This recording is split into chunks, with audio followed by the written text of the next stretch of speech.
you have him? She says, this son, this one. If I had 20 sons, I would have given them for Abu Abdullah. I wish I had more sons. Look at the mother.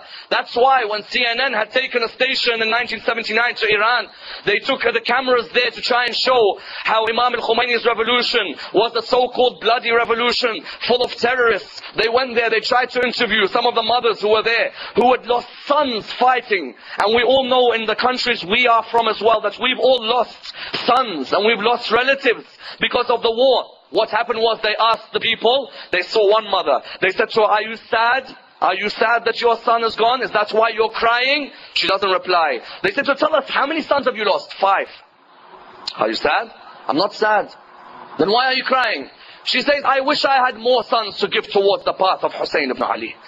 This is the mothers who gave away sons in revolutions, showing you why Napoleon's statement is, give me good mothers, I'll give you a strong nation. If the Shia mothers do not get on the level of teaching their children what needs to be taught, you're not going to see anything produced. But the moment a Shia mother builds up, you find the success comes.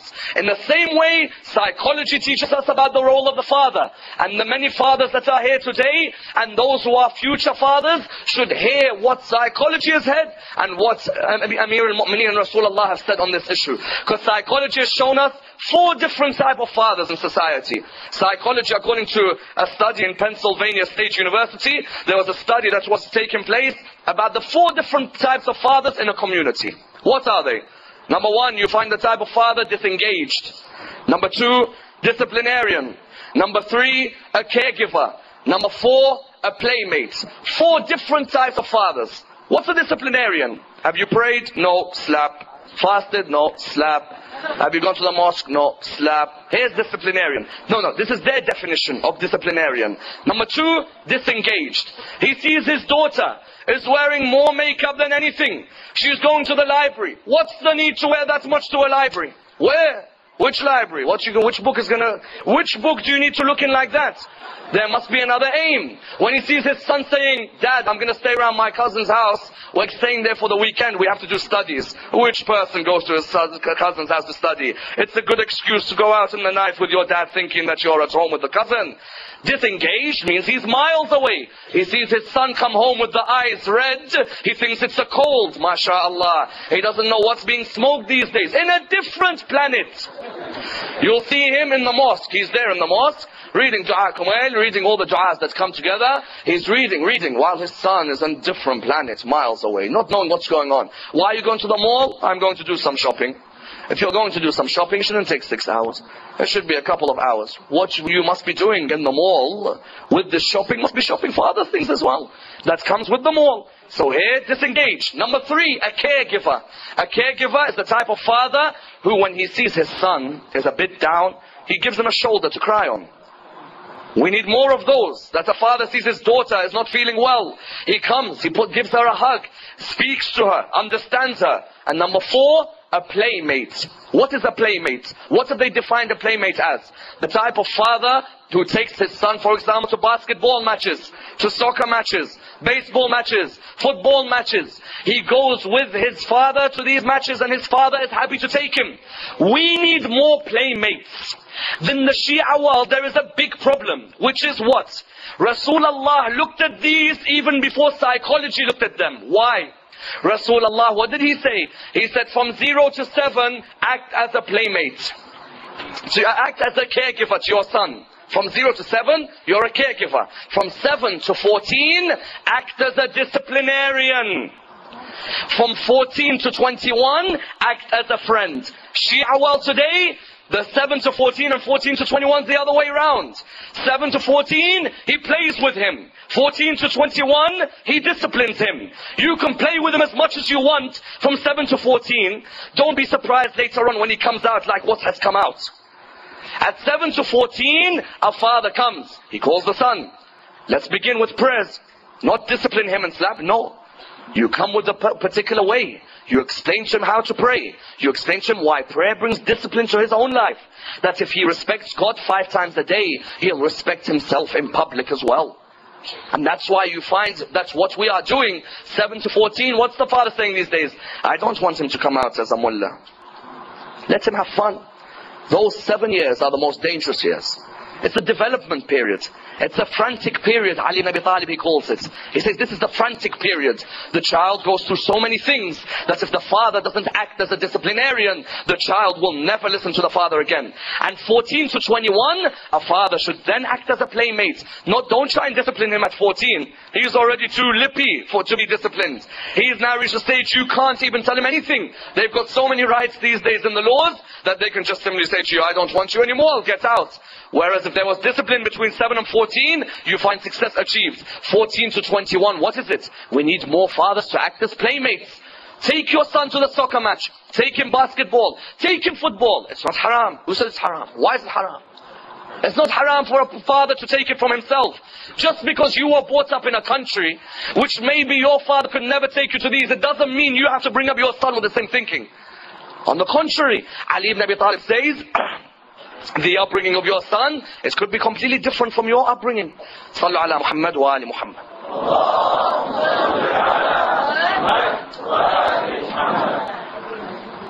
That's why what, brothers and sisters? That's why what? That's why you see in the Quran gives you many examples of father-son relationships. So many examples. The Shia world today, if they wanted to learn about father-son relationships, there is no better place than the Quran.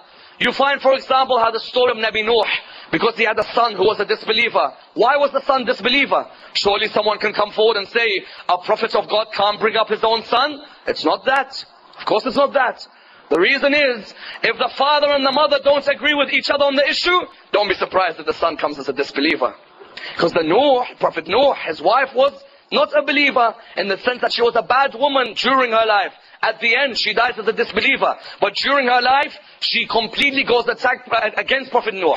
Prophet Nuh advises his son one way, the wife comes the other. Prophet Nuh says something else, the wife says the other. In the same way in the houses today, the father says one thing, the mother says the other.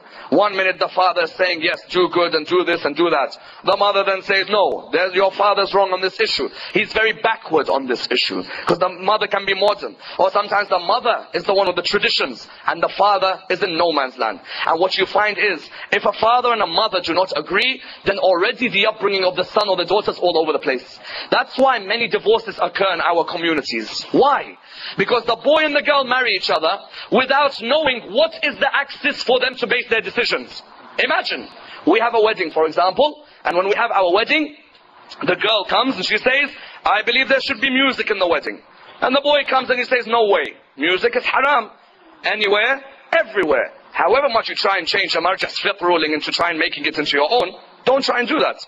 That marja doesn't probably know what music you're playing. On his basis, he thinks you're playing the good, maybe folk music, maybe something which is classical, a chant. But you try and change the words of a marja, don't try that. Because on the day of judgment, believe me, something else will change. So what happens is that the wife, the girl, she says, I don't want. And the boy says, I want.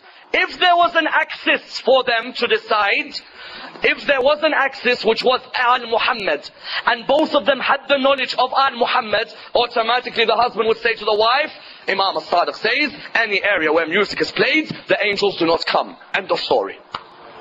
End of story.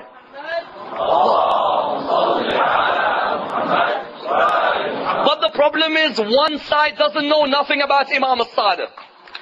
And the other side knows too much about Imam al-Sadiq. And therefore what happens? They end up disagreeing with each other. A father and a mother need to make sure that the principal axis. That's why Luqman, when Luqman comes to bring up his son, there is no beautiful example like Luqman. Luqman wasn't a prophet. He was a wise man. He was offered prophethood. He didn't want prophethood. Why? He said, Ya Allah, the amount of justice that needs to be ordered by a prophet, I cannot handle on my shoulders. So he says to him, okay, no problem. Look at what Luqman says in Surah Luqman, when explaining how a father brings up his son. إِذْ قَالَ لُقْمَانَ لِإِبْنِهِ وَهُوَ يَعُظُهُ. Look what he says. He says, Luqman says to his son, while admonishing him. يَعُظُهُ means what? It means you're pulling him to the side and saying, let me advise you on something. Let me have a word with you over something. Ya bunay, this word Ya bunay can never be translated into English. It can't. What does Ya bunay mean in English? Oh my son. You think that's what a prophet is trying to say? Ya bunay is a term of endearment. It's a term where a father comes When he speaks to his son, he speaks with respect. Sometimes you see some fathers, oi, come here, oi, oi, oi, come here. Or there are some fathers who are coming forward in front of their sons. He's made him a nickname and he's made him some other things. You find that there is no respect there. Whereas he says, Ya bunay, la tushrik billah. Inna shirk la dhulmun azim. Number one, my son, don't commit shirk. Why? The first thing any father needs to stabilize with his son is what? Is tawheed. Do you know how many youths there are out there who are thinking atheist thoughts? Within the Shia. Thinking atheist thoughts. I receive emails from people within our communities who ask questions of an atheistic nature. Some asking questions to learn, others because that is their belief. You find that the first area any father needs to explain to his son is the area of Tawheed. That's why in the battle of Jamal, Ali ibn Abi Talib, when he comes forward, one of the Bedouins, he comes forward towards Amir al-Mu'mineen. Do you know what he says to him?